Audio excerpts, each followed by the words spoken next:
This podcast is part of the Gonna Geek Network. The opinion expressed may not represent other podcasts or affiliates of Gonna Geek. Check out more podcasts at GonnaGeek.com and get ready because geekiness starts in 3, 2, 1. You have been granted clearance level 10. Stand by for S.H.I.E.L.D. debriefing.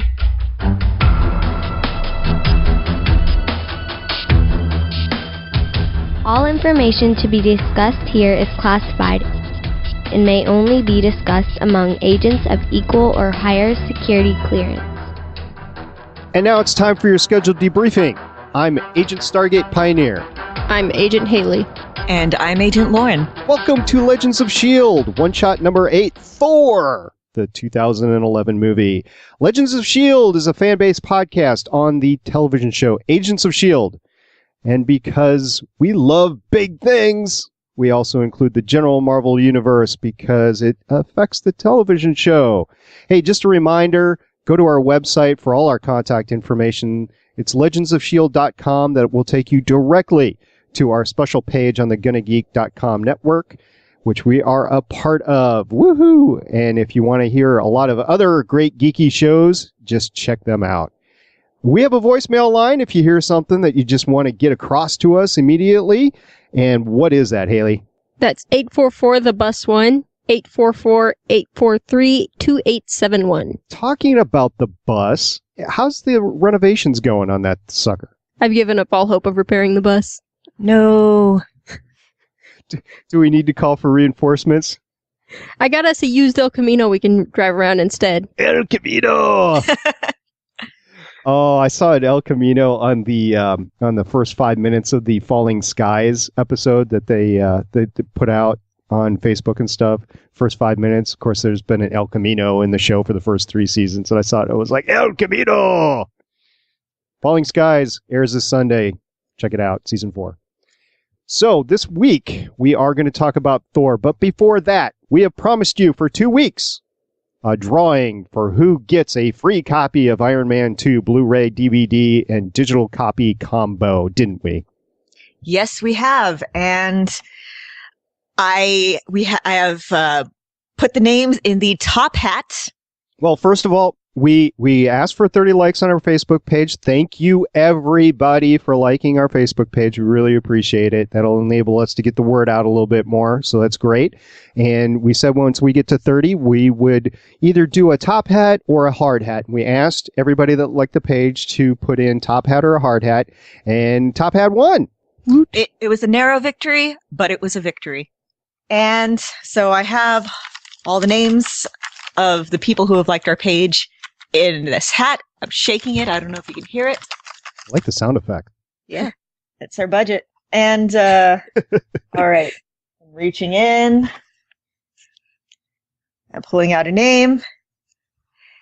And Jay Whitten. Jay! We know that guy. Yeah! He might be a co-host of mine. On another He just maybe. And I think he's a co-host of Haley, too, right? Yep. That's awesome. We swear it wasn't rigged. It wasn't. We swear it was not rigged. You heard that? I was shaking these suckers up good. Now, you actually took pictures of the top hat with all the papers in it, right? Yes. Okay, so you're going to post that on our Facebook page and on our Twitter to make sure that everybody can see the top hat with all the names in it. Yes, indeed. All right. Well, Jay, congratulations. And once again, thank you, everybody, for liking our Facebook page. And we're talking about a few other giveaways, so stay tuned. We might have some more stuff for you later this summer. In the meantime, we've got some news this week. We actually got a lot more news than I thought we would have at this point in time, so that's great. And one of which deals with one of the upcoming Marvel movies, Doctor Strange. Yes, they are in talks with John Spates to write the script for Doctor Strange. He wrote the early draft of Prometheus before the Lost guys came in and Lostified it. In that same article, they also talked about possible casting. Marvel is apparently considering Tom Hardy, Benedict Cumberbatch, and Jared Leto for the lead role. Now, I talked about this earlier this week on the Gonna Geek main podcast, and Benedict Cumberbatch, while a good actor, I think he's a little bit too deadpan for the role, but that's just me. I've seen him in some comedy stuff, and I think he could do it. However, I'm still kind of rooting for somebody who's not on this list, Oded Fehr. If y'all have seen The Mummy, yes, he was Ardith Bey in The Mummy, and he's been in like which everything. guy was that? The Magi, the guy with the tattoos. Oh yes, he would be excellent. I would love him because I was looking at this list and I was thinking they're all kind of young for the part. Yeah, The Mummy, totally underrated too. By the way, I love that movie. Lauren and I are not the same person, guys. Okay, so we've got some movement on Doctor Strange, which is good, and we'll talk about the entire Marvel Universe a little bit later. This is good information to have, so I hope to have better stuff coming along later. But talking about Marvel, we have a new made-for-her Marvel Universe clothing line, don't we? Yes, we do. For those of you familiar with her universe, it's a clothing like line, sort of. They also do jewelry, stuff like that, created by Ashley Eckstein, who was the voice of Ahsoka Tano in Star Wars: The Clone Wars. And they've done Warehouse 13, Battlestar Galactica, Walking Dead, just, all sorts of stuff. And she's been hinting at that they were going to get a couple of big licenses this summer. And it's been kind of a no-brainer that it was going to be Marvel, considering that, Star Wars is now owned by Disney and Marvel is now owned by Disney. But it was still kind of a big thing. So if you go to their website, they have the phase 1 clothing, which includes things like the S.H.I.E.L.D. / Hydra takeover stuff, which it's a S.H.I.E.L.D. logo, but it glows it glows in the dark. It has the Hydra logo. Totally made for Haley. Yeah, some of the costume dresses that have been really popular on the website. I really want the Han Solo one. There's a Captain America one, leggings with the Avenger icon. Just character jerseys. I'm so glad there's both a Rogue and a classic Miss Marvel one, Carol Danvers. Just that sort of thing. It's, it's fun. It's nice. I really like the brand, and I really like that, because for the longest time, the complaint was that on Marvel's actual official website that you can't find, they had like 2 or 3 t-shirts for women, and they would all say stuff like, my boyfriend is Spider-Man. Yeah, like, awesome. Really? Yeah. So this is kind of woo girl power sort of, and just it's comfortable. I see a lot of Halloween costume parties getting some big play here. Yeah, if you go to cons these days, you see a lot of the Her Universe Dalek dresses. Oh, nice. Yeah, that's right. Most of them are self-made though, right? Not all of them. Oh. The Dalek dresses, there's a lot of the Her Universe ones. There's a lot of, like I said, the everyday cosplay thing, the line of clothing. I actually have the Asajj Ventress tunic. I love it. Asajj Ventress is like my favorite character from the Clone Wars. Yes, I don't pay attention to dresses. I don't wear them, so sorry about that. But they can be oddly comfortable if you get the right fit. I'd recommend trying it out. I have seen at least once. I have seen some excellent female cosplay at cons, like Femme Vaders. I called it Lady Vader, but I was slapped down by Sean. He said, "Yeah, Lady Vader is a completely different thing."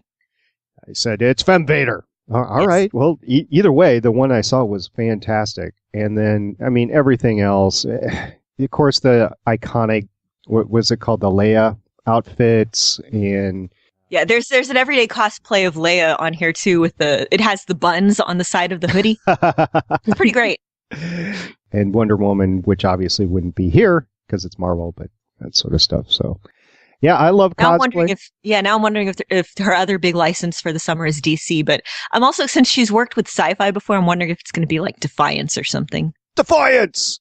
Which is excellent and is airing right now as we record, so I'm itching to go and watch it.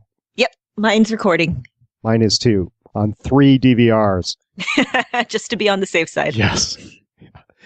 So also in the Marvel Universe, we have indications, and we also talked about this a little bit on the Gonna Geek podcast, about a possibility of a Hulk solo film. Yeah, there was an interview with Mark Ruffalo, and he said about Marvel, I think they are, for the first time, sort of entertaining the idea of it. When we did Avengers, it was basically no. Now I think there is some consideration for it, but still nothing definitive. Not even a skeletal version of it, what it could be. There's so many other things that they should be doing versus a Hulk solo film. Yeah, we've already had 2 Hulk solo films. Yeah, and you guys nailed it right. I mean, he goes out, he changes, he beats up the military or the army, and then he beats up the bad guy. And that's your stereotypical Hulk movie. You're not going to get anything other than that. So what about a Panther movie? What about a Black Widow movie? What about Carol Danvers? Yeah. What about a Ms. Marvel movie or whatever? You know, Hulk solo film, really? Maybe they're just trying to burn up his contract. I don't know. We've never seen Mark Ruffalo do a Hulk movie on his own, though. So maybe they could do something different. Go ahead. No, I was going to say, it would be kind of interesting to see his take on a Hulk solo movie. But then, on the other, there are so many other characters that I would like to see. And I do, contrary to what he's saying, I do remember, okay, well, he'd probably know from an official point of view. But I remember that right after Avengers came out, there was so much talk of, I hear that Marvel is considering doing another Hulk solo movie. And those all got shot down real quick. But that there was talk about it because the reaction to Ruffalo as the Hulk was so high. He was a good Hulk. Mm-hmm. But he also, I mean... He didn't have to carry the movie. No, his lore was already set up, and he was in the middle of everybody else. He had a few great scenes, but they were all set up by the ensemble. So, I don't know. We'll see. Hopefully they'll make the right decision. They like making money, so... I was hoping we'd see more of him in Iron Man 3. Like in the actual movie. Right. Science bros! Right. Every other movie since Iron Man 2, you've had a multitude of players in there. You've had Hawkeye in Thor. You've had Black Widow in Cap America. You have these players in these solo movies, and Hulk would be an excellent secondary player. Especially in a Tony Stark movie. Exactly. Science bros. Yeah. To go along with your science babies. Yeah. Well, science bros and science babies are a completely different thing. You think they're ever going to meet? I would love that. They can geek out in science all together, and Jane Foster can show up and they can science in a group. Yeah. And they could just make a Marvel movie called Science. Marvel Science, huh? Yeah. But it's like an acronym, so there's a dot after every letter. Yeah. And they can make it some sort of bizarre acronym. We never find out what the acronym stands for. You know, they've got to restart the S.H.I.E.L.D. Academy, the Science Academy. So maybe they bring in Banner and Stark to help do that, and Foster. That would be wonderful. That would be dangerous. Exactly. Banner and Stark anyway. Foster would actually be a good professor, but the one who loses control of her classes sort of thing. Yeah, I could see that. So, moving kind of square into the big Marvel versus DC cinematic edition sort of conflict upcoming, right? Yeah. In the wake of the news last week about the possible DC film schedule, there's been talk about what this means for Marvel. One of the first points brought up in this article is that maybe Marvel will go from 2 films a year to 3 films a year to continue competing. And just because there's a lot of stories they might want to tell, especially if they want to do more solo movies, that 3 films a year might work better for them. Then it goes into some of the Captain Marvel stuff. DC's Shazam was originally a character called Captain Marvel that was owned by a different publishing company that they got the rights to. And they're talking about if the Shazam movie comes out before a Captain Marvel film does, how that could really hamstring Marvel's Captain Marvel film. Then it goes on to talk about female characters. We've now got a date for a Wonder Woman movie, and if Marvel wants to stay ahead of DC, they need to get out a heroine film before DC does. Yeah, one would argue that Black Widow's had a ton of screen time right now, and that Marvel would be ahead of the game on that, but I agree with you, Haley, that a solo movie is really where it's at, or at least a lead.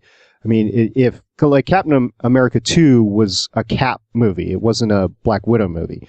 And Iron Man 2 was an Iron Man movie. It wasn't a Black Widow movie. And if the roles were reversed, like Black Widow had something going on and then she had a supporting... Hawkeye. Yeah, or whoever, you know. I think that would be great, and I think they should do it in order to get ahead of DC. Also, do you think Black Widow would go, or you think it would be a Ms. Marvel? I think they would do Widow first, since she's established already. I think Carol Danvers would probably be introduced kind of in the back door of another Marvel movie. But if they did a Carol Danvers as Captain Marvel movie, that would kill two birds with one stone for them with staying ahead of DC. True. But I think it would really work to have her introduced in some other movie, hell, maybe the Black Widow movie, as, military person that she's working with who gets, her wacky Kree powers, then set up her own movie where she's dealing with that. That way we don't have an origin story and we have a cool, awesome space adventure. Yeah, that would be awesome. Yeah, I'm still reading the Guardians of the Galaxy stuff that you recommended, and yep, there is a futuristic Ms. Marvel in there, which is great. A few other points in the same article. Doctor Strange and Sandman are similar characters, so Marvel really wants to make sure they get their Strange movie out before Sandman comes out. I wouldn't say they're similar characters, but they similar do both genre. they do both deal with like metaphysical kind of supernatural stuff.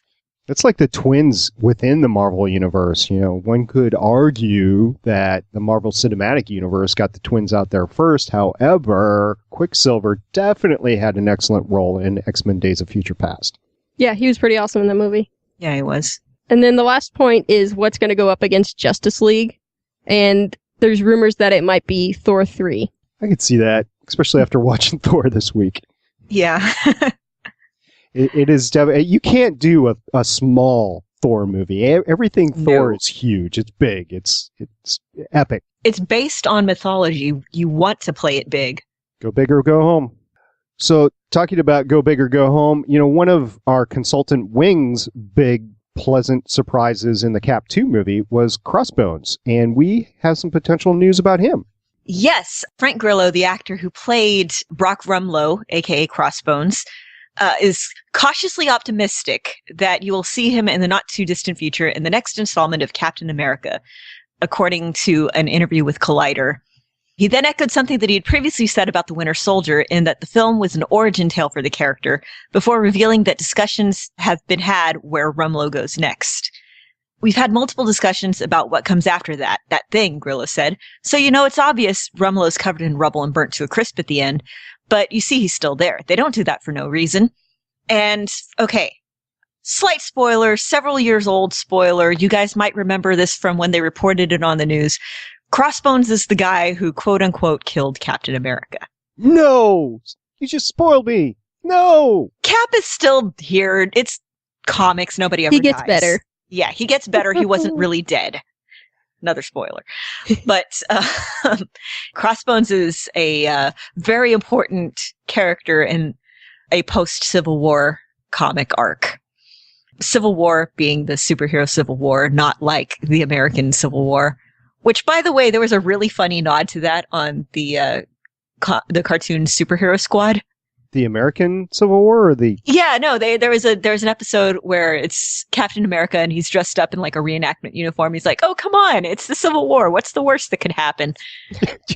Yeah, sure. Yeah, that cartoon was way better than it had any right to be. But anyway, no, Crossbones, very important character. I figured they wouldn't be introducing him for no reason. And so I'm really hoping that he does come back for the third one. It just reminded me of the Barrowman panel that you recorded, Lauren, and Haley and Jay just casted about over on Gallifrey Public Radio about when he was filming that one scene with all the Nazis in a largely Jewish neighborhood. Oh my! No, they wasn't even filming. They were rehearsing. They were rehearsing. It was still. Come on, really, guys? Anywho, yeah, it's great. This Crossbones character reminds me a lot about Deathstroke over in the DC universe. Kind of a military specialist, badass that something happens to and turns bad. So, amusingly enough, Deadpool was actually the one that was created as an answer to Deathstroke. Well, him too. I mean, you got the three. He was the parody. He was the parody. Parody, right? But talking about the real deal. Down to the 6 nipple suit. We have some video from Avengers Age of Ultron. Yeah, it's like a set video shot from far away with no sound. You see some guys running in blue t-shirts, and then you see Thor and Captain America in uniform talking to Tony Stark out of uniform. And that's it. He's raising the hammer. He's got the hammer up. But, no spoilers or anything unless you didn't know that those three were going to be in the movie. I didn't. I'm lying. I totally did. Yeah, first of all, I'm amazed that somebody actually got this video. And second of all, I mean, hey, they got like 5 seconds of what's going to be in Avengers with absolutely no spoilers whatsoever. It's great. It was good seeing Cap in his uniform again. It's like the Cap 1 uniform, too. It looks awesome. Yeah, and you had the 6 nipple suit Thor back, so you got that going on. If you think that's what nipples look like, I think you need to, have a biology class or something. No, they're not what the nip. I mean, it's the round things. Then they just look like nipples. Love the round things. I thought you loved it without the round things, like with nothing on the shirt. Shirtless. Well, yeah. If we get that option, yeah, that's what I vote for. Yeah. All right, and then finally we have a new, and I don't know if it'll be the last, but definitely a very good Guardians of the Galaxy trailer. Yeah, it's pretty awesome. Yeah, you're getting hints of the story now instead of just action. Action, action. I can't fight this feeling. I built a bomb. I'm just gonna put it in a box. I love Rocket. And we finally get to hear "I am Groot." We do. Thank you. In conversation. This movie looks like it's going to be so much fun. I know. I can't wait. Absolutely. I can't wait for it either. We're definitely going to have to do a podcast on it. What do you think, girls? Oh, yes. Obviously. Yes. Okay. So be prepared. Hey, Legends guys, if Wing doesn't get your cast out before us, don't cry when we get the first Gonna Geek podcast out on Guardians of the Galaxy. Hey, Legends guys, on your left. Well done. Well done. The gauntlet has been thrown. All right. And thrown with style. It's a race. Talking about the Marvel movies, hey, I've been looking at the different Marvel movies throughout the year so far, kind of seeing how they're doing, how they're not doing. So we've had 3 Marvel-related movies from 3 different movie houses this year. We've had X-Men Days of Future Past, Spider-Man 2, and Captain America 2 from Fox, Sony and Disney. Or Marvel. Either one. Marvel/Disney. So, and it turns out, roughly so far, and I don't really see this changing too much, but roughly they'd all did around $700 million a piece. 3 separate movies in the first half of 2014, all at about $700 million worldwide. Now, we're talking worldwide numbers. They kind of vary here in the States between about 200 to 250 million, but worldwide they're around 700 million. That means it's $2.1 billion for Marvel comic-related movies in the first half of 2014. Marvel is sitting pretty. That's a lot of money, and it means that there's a big audience for it. So what we're talking about earlier about the DC versus Marvel, there is still an appetite for this sort of movies in very close proximity. So who knows? Maybe they'll keep going and making the cash that they need to. I hope so, because I'm liking these movies quite a bit, especially the Marvel movies. Mm-hmm. So this week we watched Thor, and some of us just got done watching Thor, and some of us didn't finish Thor. Yeah. But we've all seen it multiple times before podcasting. Yes. I took the opportunity to watch it twice on the Blu-ray, once just straight through, just for the fun of it, and then once with the director's commentary on it, which was deadpan but enlightening. So it was pretty cool. Now, I always go into these movies during the summer looking at it from the Agents of S.H.I.E.L.D. perspective. So what in this movie can lead us into the television show that we're covering? And Son of Cole. Yeah, Son of Cole showing up. Everything with them, trying to cover up the hammer, study the hammer, try to figure out what's going on. and then keeping an eye on Thor afterwards. Yeah, I was going to bring that up. Coulson definitely pulled a smart move in he knew that the ID was false. Oh, yeah. But he let Thor go anyway. He didn't know it was Thor. It was Dan something or other, right? Donald Blake. Donald Blake. I was close. Donald Dan. It's not Thor, right? It's a canon character. It is. In the comics, it is Thor. Yes. I just got schooled. Yes. That's right. Anyway, well, he lets him go. Coulson lets him go, and then he watches him to see, okay, what's up? Because things aren't adding up. You had this big anomaly. You got the scientists covering all this stuff in the area in Dr. Foster, and then you've got this guy who seems to be in the middle of it, actually beats the crap out of these highly trained S.H.I.E.L.D. guys. And these are the same S.H.I.E.L.D. guys, by the way, that are all the way up to Captain America 2. So they're good, right? They know what they're doing. Yeah. And they just get... And go straight for this anomaly thing, this, object that they found. This, I can't remember the number code from S.H.I.E.L.D. because I'm terrible at remembering numbers. 084. 084. Thank you. There's a whole episode. I know, but I always want to say 187, and that's completely different. Sky will forgive you, since she's a 084 too. So, yeah, he goes straight to the hammer, he tries to pull it up, and he can't. Aw. And the director, he was... such a sad moment. Yeah, he was like, we're building it up, we got the triumphant music, and he can't lift it. Psych! Puny human. No. Well said. You are on it tonight, Haley. I thought that this was a very early version of S.H.I.E.L.D. They're used to getting what they want, and in a little bit worse way than with the first Iron Man, they don't get it. Coulson wants to debrief Thor. He can't. They don't have any clue what's going on. They're being tricked. They get their butts handed to them by the Destroyer. They are completely out of their realm. Well, then again, they're dealing with these incredibly advanced beings. In the comics, they are literal gods. In the movies, they're more like just incredibly advanced aliens. Yeah, they did a good job in the movies, both Thor 2, and Avengers. That's me counting to 2 when there's 3 movies. Yeah. They did a good job of earthanizing what's going on, of sciencing what's going on. And even in this movie, Thor mentions it's science and magic together. Yes, which I loved when they kind of brought that up again in S.H.I.E.L.D. when Sif shows up and she's like, oh yeah, no, I know what this is. Just because they dress like they do, that doesn't mean that they are actually medieval. Yeah. And I'm going to bring up fanfic real quick.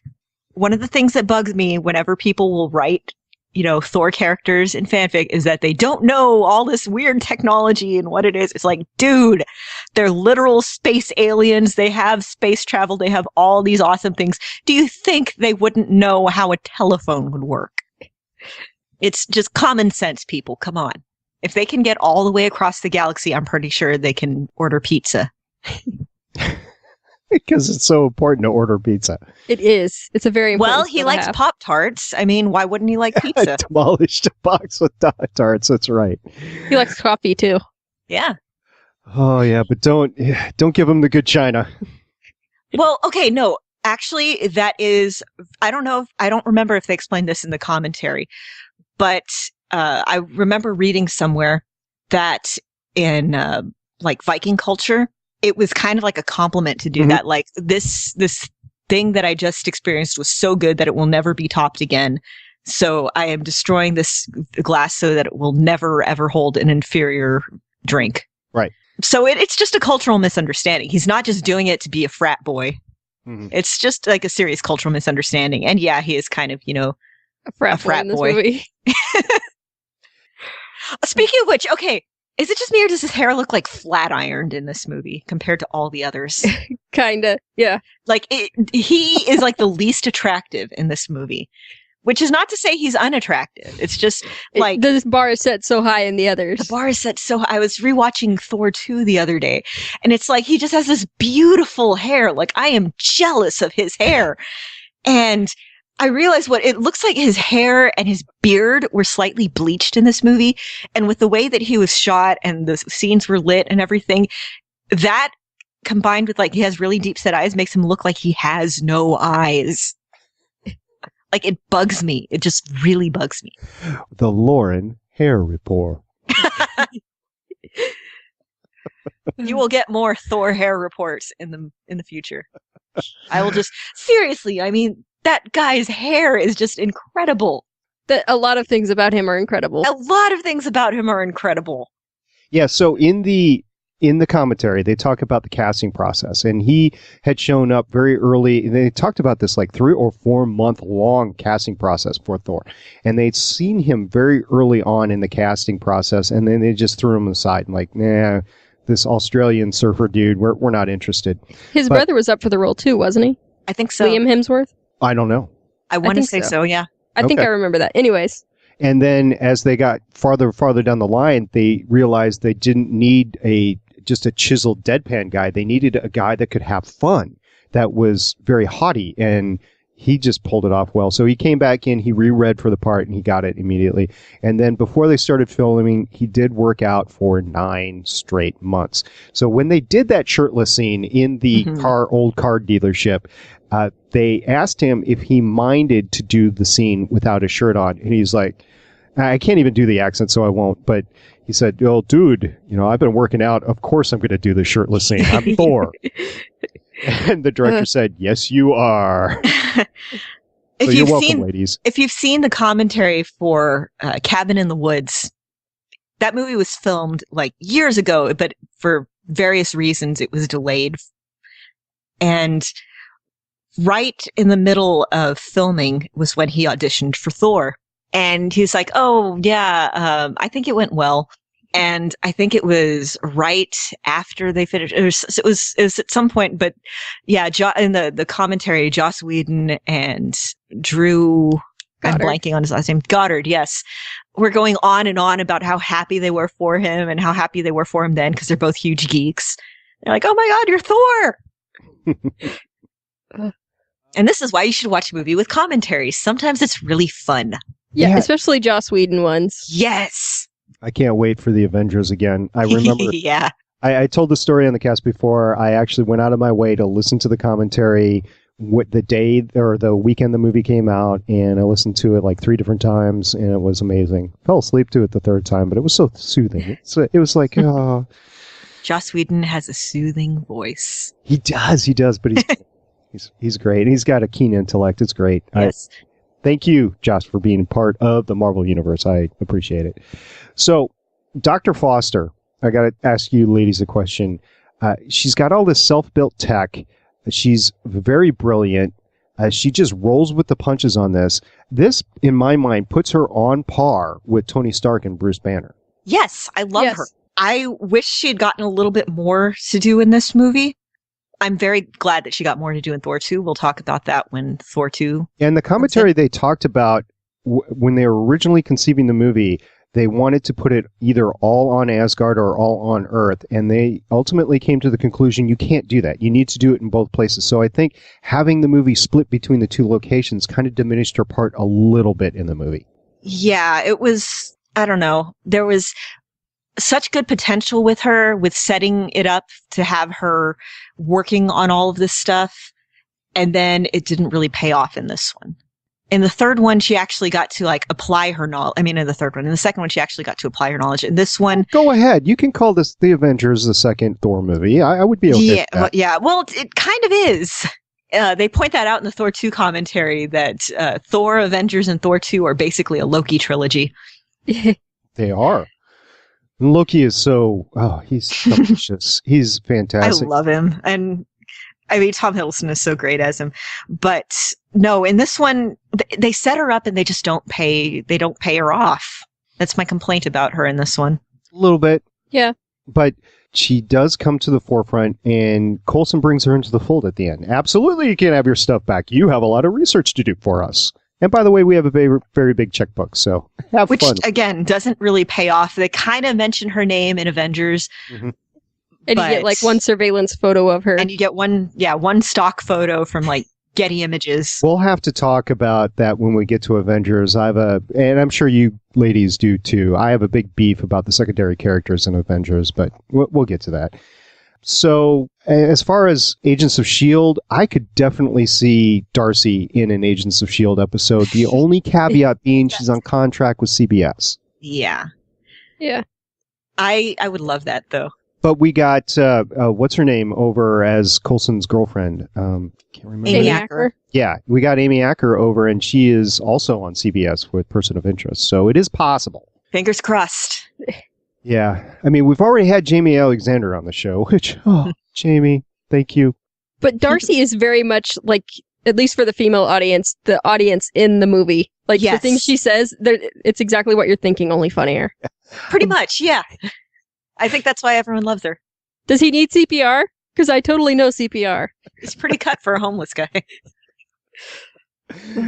Yeah. What's meow meow? She is excellent. She's great. I watched Two Broke Girls just for her, and she's just great. So definitely Jamie Alexander in this movie, though, is my Agent 13. But yeah, geez, Agent 13 versus Jamie Alexander. I'll have to think about that and get back to That's that. another thing. I wish they had done more with Thor's buddies. I love the Warriors 3 in the comics, and I was so happy when Ray Stevenson was cast because he's my favorite character in one of my favorite TV shows ever, Rome on HBO. Mm-hmm. And so when they cast him in here, I was like, oh, this is amazing, especially because at the time there were rumors that Kevin McKidd was going to show up as Donald Blake. And they ended up, good. that would have been excellent, but they dropped that whole plot line because they decided not to do the traditional Thor story. Which I'm fine with. I'm fine with it as well, because this worked out really well, and I think that would have been needlessly complicated for the movie. Mm-hmm. But I was so looking forward to, the Titus Pullo and Lucius Varenus reunion.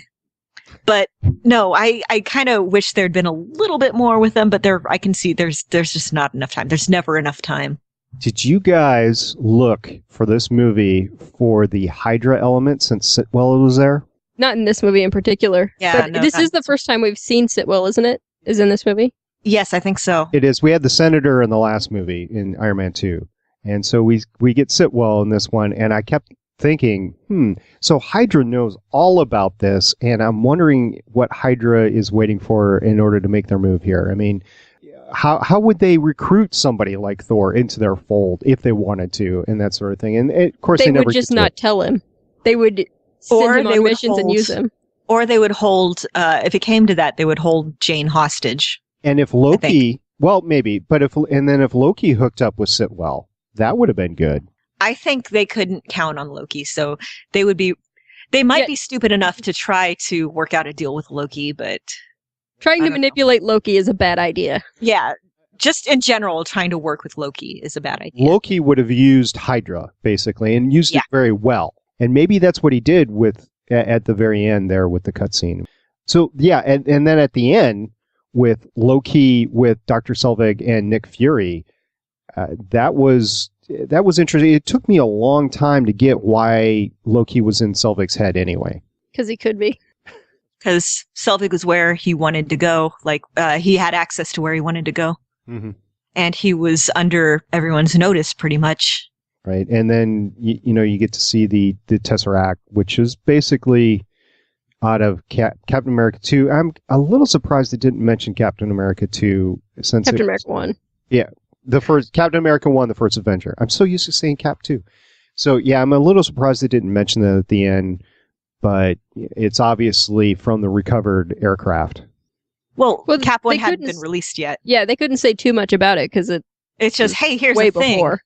Yeah, Fury could have said a comment, though, that... Well, no, it's kind of, it's a little like Easter egg. Like, if you know what's coming, you get all excited. Fans of the comics recognize it as the Cosmic Cube. Mm-hmm. And people who don't know what's going on are like, this thing is shiny. It looks important. Ooh, shiny. It looks like something that should be in that Asgard vault we just saw. Yeah, and then if you watch it in retrospect, like after seeing all of this, you're like, hey, that's the Tesseract. I always want to call it the Cosmic Cube. It is the Cosmic Cube. It is. It's the damn Cosmic Cube. I mean, let's call it what it is. So the vault obviously reminded me of S.H.I.E.L.D.'s freezer. Yeah. Where all the important toys are kept. Yeah, it's kind of like that, but for tech, I guess. Well, I mean, there's tech in the freezer that was supposed to be shot to the moon, or shot to the sun, I guess. But good point. It was there. This is the tech that they want to work on more, I guess. And that destroyer, this is years apart, but the Destroyer just reminded me so much of the Sentinels in X-Men Days of Future Past. I mean, it's almost a deadpan copy. Well, the face beam. Yeah. In the comics, at least at the beginning, the Destroyer had to have a person in it, and then it just like burnt up and ate up the person. Yeah, that's why it's the Destroyer armor. So, question for you. In the Battle of the Destroyer in the New Mexico town, where's Hawkeye? Where'd Jeremy Renner go off to? I don't understand. I'm wondering if they reassigned him in between them and that battle. They might have. And, in retrospect, Jeremy was cast very, very late in the whole movie realm. He was cast for Avengers, and they knew they needed him here in Thor. So I'm thinking his stuff. And Coulson even mentions it in some of the panels. They never shot it together. Yeah. He shot the all those scenes in the Battle of the Hammer without Jeremy being around. So, yeah, whenever you watch with commentary, you begin to appreciate just how much of a patchwork these movies are. Right. Like, I'll talk about it more when we, watch Thor 2, but just wow. They're like, okay, and this scene involves 3 different continents, and we're all standing in the same, within 5 feet of each other. Like, none of us were there that day. It's like, really? Couldn't tell at all. Mm-hmm. So. Oh, sorry, but okay, the little New Mexico town, I'm going to bring it up because we're talking about that battle.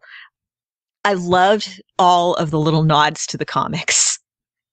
How many did y'all pick up on? None. Since I don't read the comics, please don't hate me. No, I just wanted to know. Okay. The New Mexico, Land of Enchantment, Journey into Mystery. Journey into Mystery is one of those long-running Thor-related titles.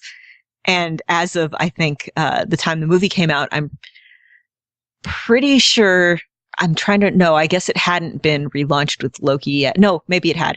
Loki had his own kind of run with Journey into Mystery for a few years, and it was really good. There was also their team name was the Vikings. Yes, I caught that, yeah. One of the guys at this dig site with the hammer was J. Michael Straczynski, who co-wrote the script and wrote a lot of the run that this particular incarnation of Thor was sort of based on. Walt Simonson, I know, has a cameo, I want to say. I kept hoping for like a frog to show up, but sadly one never did. Because Frog Thor is actually a thing. Yeah, Throg. Don't let Sean hear that. He's got a thing about frogs in Defiance. Okay. I have just a couple of quick hits myself. The whole beginning battle with the historical Viking element, that was very Game of Thrones-ish to me with the big battles. And of course, Lord of the Rings, I don't know where the technology started, but with the whole big battles and all the computer-generated people. But the reason I say Game of Thrones is because the frost giants are actually freezing over the Vikings. So when you talk about winter is coming and, the white warriors, what are they called? The White Walkers. Oh, in Game of Thrones, yeah. The White Walkers. It a lot of similarities there. It was pretty cool. Also, at the very end, of course, we get the Thor will return in Avengers, and I think did Iron Man 2 have the same thing? I can't remember where it said Iron Man will return in Avengers. I don't remember. Well, somebody out there who's listening, let us know. But I think this was the first indication of, yes, there's an Avengers, and Thor is going to be in Avengers. And if I'm wrong, then it's the second movie. And of course, SP is always wrong. So, of course, I've been, and you ladies have been kind enough to let me talk about the film rankings, the 9 Marvel Cinematic Universe film rankings. And I have to say that I sorely underestimated Thor. In the rankings, I had it dead last at 9. I'm going to move it up to number 6. SP is wrong cast. Yes. So right now, and we mentioned I was going to be redoing this as we go along. So the first one on my list is Avengers, followed by Iron Man, Captain America the Winter Soldier, Iron Man 2, and then Thor the Dark World, which we haven't watched yet, but the very next one is Thor, and then I just moved everything down with the Incredible Hulk, Captain America the First Avenger, and Iron Man 3. And to be honest, Haley, I remember you saying to me that you you were surprised that I ranked Hulk so high, and I could definitely see that slipping down now that we've watched Thor, and I'm remembering more and more about what happened in Captain America: The First Avengers and stuff. Yeah. So, well, like I said, my middle 4 movies or whatever are always in flux, and it's pretty much whichever one I've seen most recently is the one I like best. Last time you also put Thor in the number 6 spot. Yeah, but really right now it's the one I've seen most recently, so it's number 4. Oh. So what's your list now? No, seriously, the middle 4 for me, the first Captain America movie, both Thors, and then Iron Man 3. Mhm. That's my 4 through 7 spot, and they're just constantly in flux. So you would put Thor up at number 4 just because you've seen it recently, and then Yeah. the others. Really, it should just be like 4 through 7 and not ordered in Okay. any particular order for me. Okay. Lauren, does this change watching it recently or talking about it recently? Does it change your ranking? You have it as number Nope. 6 as well. Yeah, nope, it's pretty solidly at number 6. I like it. I love Tom Hiddleston's performance as Loki. There's some things that I just kind of can't get over. Asgard looks a little too shiny in this one. I love the fiber optic rainbow bridge. Yeah, I do love the fiber optic rainbow bridge. So there's some excellent gifs from some of the classic Thor comics that show up every now and then on Tumblr or on Marvel message boards. One of my favorites is Loki running over a literal rainbow, screaming, "I do what I want." The bratty royal kid. Yeah, no, I really like this incarnation of Loki, though. You can sympathize with him, but at the same time, you're just like, oh, you jerk, because he's just. He's one of the few villains that I actually want to see.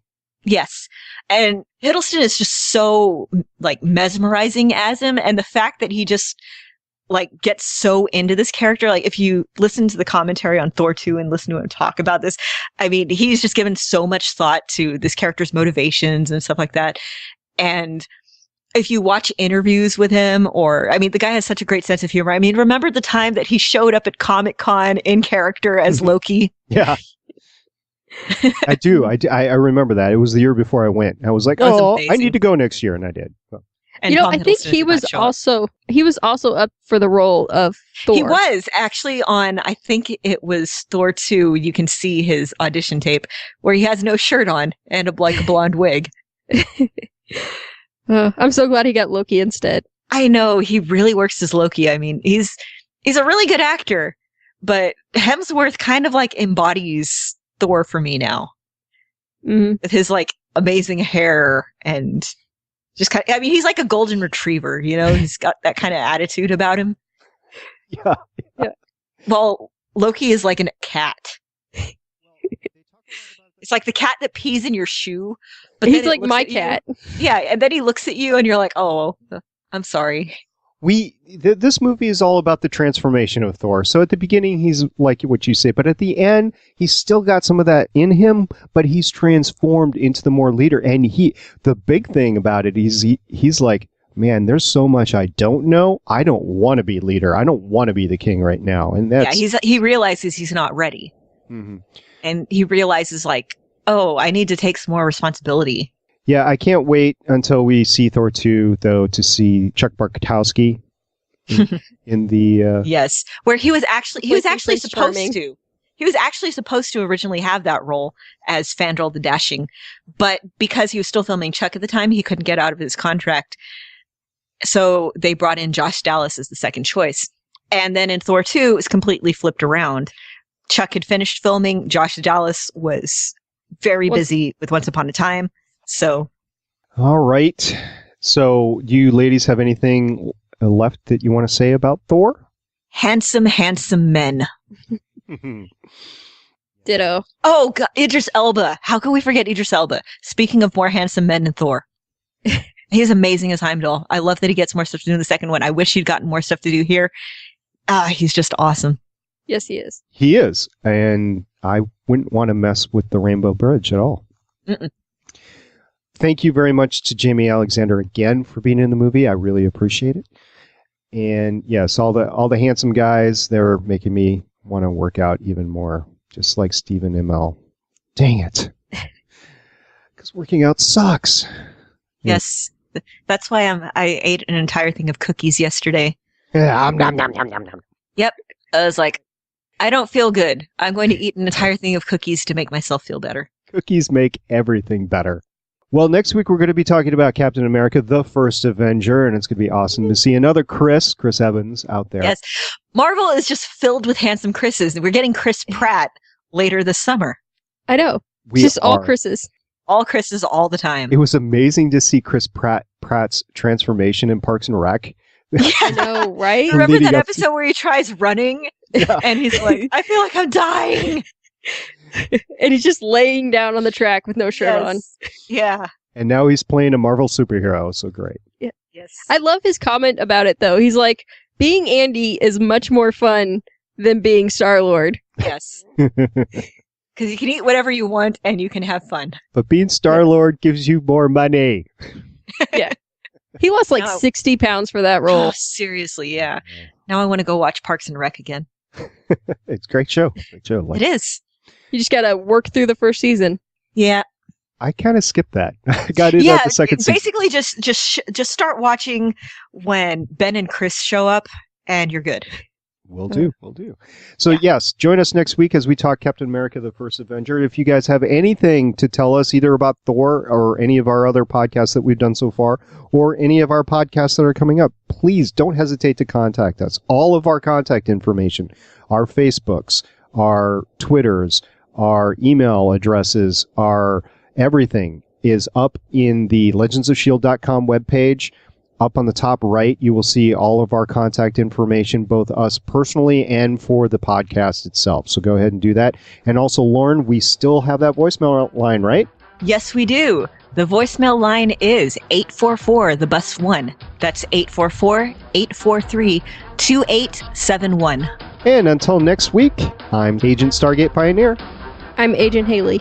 And I'm Agent Lauren. Bye-bye now. Later. Thank you for listening. If you want to leave us feedback, go to gonnageek.com and you will find all of our contact information and other shows. You can also visit legendsofshield.com where you'll find our complete archive of podcasts. The music heard on this podcast is by Kevin MacLeod and can be found at incompetech.com. The opinions heard on this podcast are those of the individual host and do not represent Legends, Stream, or Gonna Geek. Agents of S.H.I.E.L.D. is the property of the Disney Corporation. No infringement is intended.